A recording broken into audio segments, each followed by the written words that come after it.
एकता मंत्र ही क्या वो वजह रहा जिसने कांग्रेस के सभी दावों को, सभी रणनीति को चारों खाने चित कर दिया? इसी पे करेंगे बड़ी बहस। हमारे साथ जुड़ रहे कई खास मेहमान, पहले परिचय करवा दे आपसे।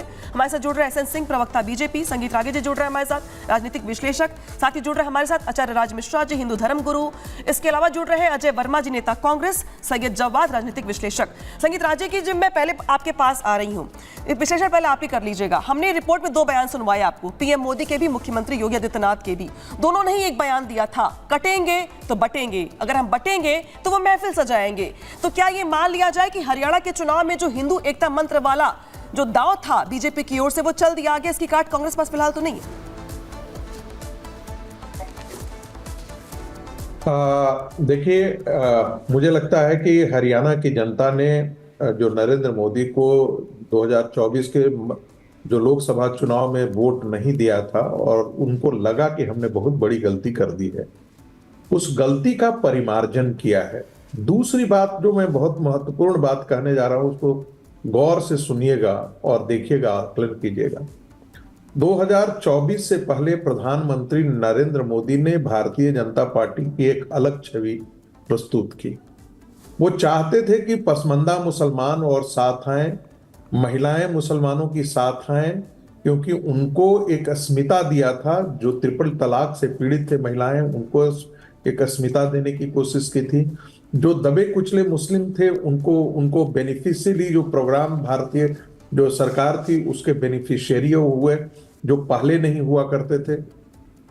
और बाकी लोगों को भी आप संघ, राष्ट्रीय स्वयंसेवक संघ के तरफ से मोहन भागवत जी ने कहा कि हम डीएनए हैं, एक है हमारा, हम दोनों भाई हैं, हम साथ साथ रह सकते हैं, बिना मुसलमानों के हिंदुत्व की कल्पना नहीं की जा सकती है। लेकिन मुसलमानों ने इसका प्रत्युत्तर क्या दिया? मुसलमानों ने वोट जिहाद किया और पहले जो फेज का चुनाव था उसी में नरेंद्र मोदी जी को पता लग गया कि जिहाद शुरू हो चुका है। इसलिए काउंटर में प्रधानमंत्री जो ये एग्रेसिव पोस्चरिंग किया उन्होंने। चुनाव परिणाम आने के बाद सबकी आंखें खुल गई है कि आप इस्लाम के मानसिकता में कोई परिवर्तन नहीं ला सकते हैं। और यही कारण है कि बांग्लादेश में जब घटना घटी तो उसके बाद योगी जी ने कहा बटोगे तो कटोगे। बांग्लादेश में आपके पास लौटूंगी सर मैं। एसएन सिंह जी, मैं आपके पास लौट रही हूँ। हरियाणा के चुनाव के बाद तो आप लोग को बहुत मौके मिल रहे हैं जलेबी खाने के, कल से लेकर अभी तक जलेबी बन रही है, बट रही है, खाई जा रही है। लेकिन विश्लेषण के तौर पे अगर देख लिया जाए कि आखिर कौन कौन से फैक्टर्स रहे जिसने बीजेपी को काफी फायदा पहुंचाया, तो उसमें सबसे बड़ा जो 10 सेकंड मेरी बात खत्म कर लेने दीजिए। 10 सेकंड में अपनी बात खत्म कर रहा हूँ। ठीक है, बोलिए।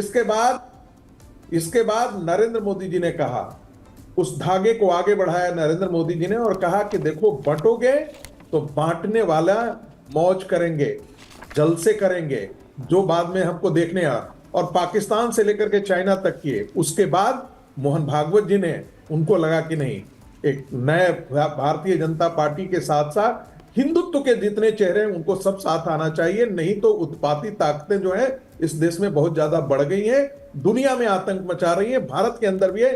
इसलिए सबों को, हिंदुओं को संगठित होना भारत की सुरक्षा के लिए, हिंदुओं की सुरक्षा के लिए आवश्यक है, और उसका परिणाम हरियाणा के चुनाव में देखने को मिला। बस। एसएन सिंह जी, क्या यही वाला कारण रहा जो गिनवा रहे संगीत रागी जी? क्योंकि जो पॉलिटिकल पंडित थे, जो कि विश्लेषण करने वाले लोग थे, किसी ने आपको अच्छी खबर नहीं दी थी चुनाव से पहले। लेकिन क्या ये सच नहीं है कि जो यही वाला दाव था, जो योगी की लाइन थी, जो पीएम मोदी की लाइन थी, हिंदुओं को बंटने वाली या एकजुटता वाला संदेश, वो काम कर गए इस चुनाव में हरियाणा में आपके लिए? नहीं, देखिए, संगीत रागी जी की बात को हम आगे बढ़ाते हैं।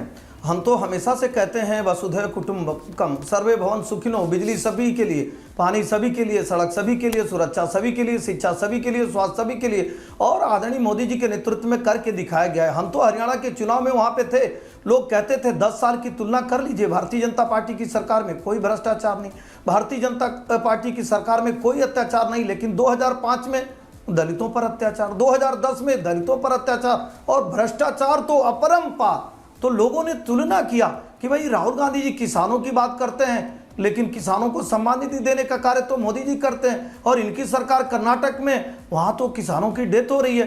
ये महिलाओं की बात करते हैं, सेलेक्टिव अप्रोच अपनाते हैं। जब इनकी सरकार राजस्थान में रहती है, इनकी सरकार जब छत्तीसगढ़ में रहती है, इनके सहयोगी की सरकार झारखंड में और पश्चिम बंगाल में, वहां पे एक शब्द नहीं बोलते हैं। और जहां जहां इनकी सरकार होती है, सटे राज हिमाचल की लोग तुलना किए, देखे कि हिमाचल में कांग्रेस की सरकार आई, वहां तो हाहाकार मच गया। तो लोगों ने देखा, तुलना किया कि मोदी जी की सरकार में सर्वे भवन्तु सुखिनो, सबके विकास के लिए कार्य होता है। और आदरणीय संगीत रागी जी ने अच्छी बात कही। मोहन भागवत जी ने क्या कहा? आदरणीय मोहन भागवत जी ने तो यही कहा कि हम सभी को मिलजुल कर रहना चाहिए। दुनिया में भारत का नाम तभी होगा जब संपूर्ण भारत के लोग एक माने जाएंगे। अगर हम टूट के रहेंगे तो निश्चित तौर पे आज़ादी के एक दिन पहले तक तो सभी एक ही थे ना।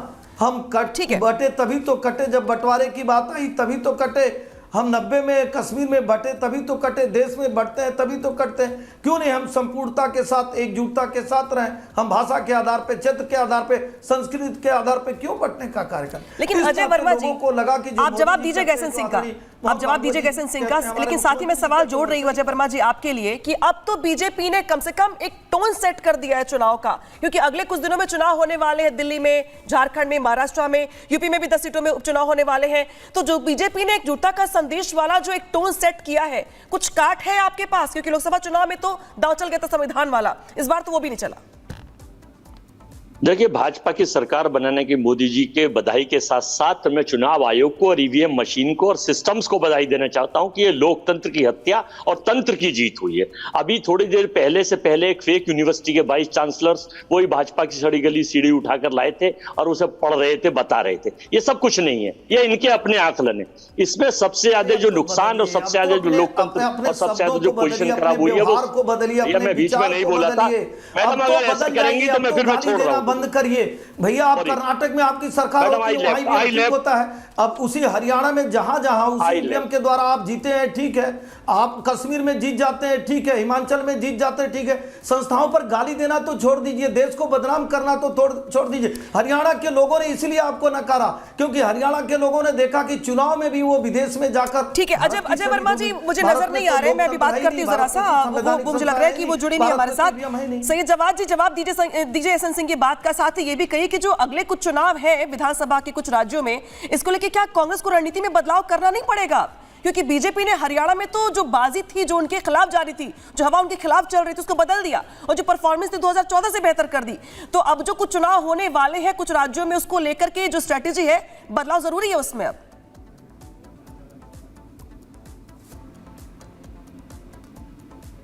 जवाब जी सवाल आपसे है, आपने म्यूट कर रखा है, पहले उसको अनम्यूट कर लीजिए फिर अपनी बात कहिए, आपकी आवाज नहीं पहुंच रही हम तक।